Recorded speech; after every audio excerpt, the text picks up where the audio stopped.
Hello दोस्तों, मैं हूं आपकी कुमकुम भट्ट। अपनी यूट्यूब चैनल पे आप लोगों का स्वागत करती हूं, तहे दिल से प्रणाम करती हूं।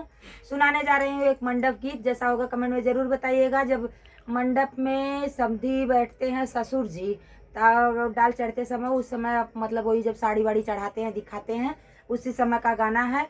तो आप लोग देखिएगा, और जहाँ से जो लोग देख रहे हैं कमेंट में ज़रूर बताइएगा, बताएंगे कि हम कहाँ से देख रहे हैं, किस जगह से। तो अपना नाम और अपना पता ज़रूर बता के रखेंगे भैया, ताकि हमें भी पता चले कि आप लोग कहाँ कहाँ से देख रहे हैं और किस किस ज़िले में मेरी वीडियो देखी जा रही है। तो बताइएगा।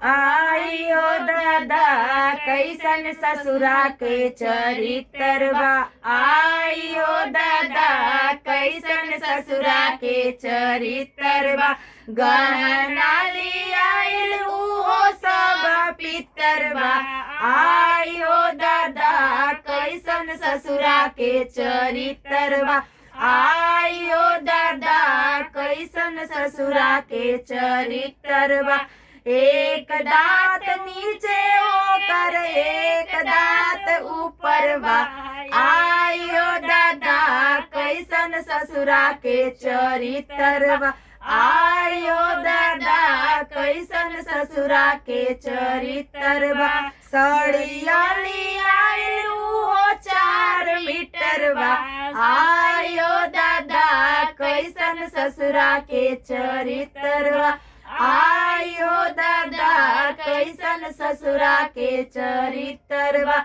एक आँख नीचे ऊपर एक आँख ऊपर बा, आइयो दादा कैसन ससुरा के चरित्रवा, आइयो दादा कैसन ससुरा के चरित्रवा, बरतिया लियाइल उहो सब लोफड़वा, आइयो दादा कैसन ससुरा के चरित्रवा, आइयो दादा कैसन ससुरा के चरित्रवा।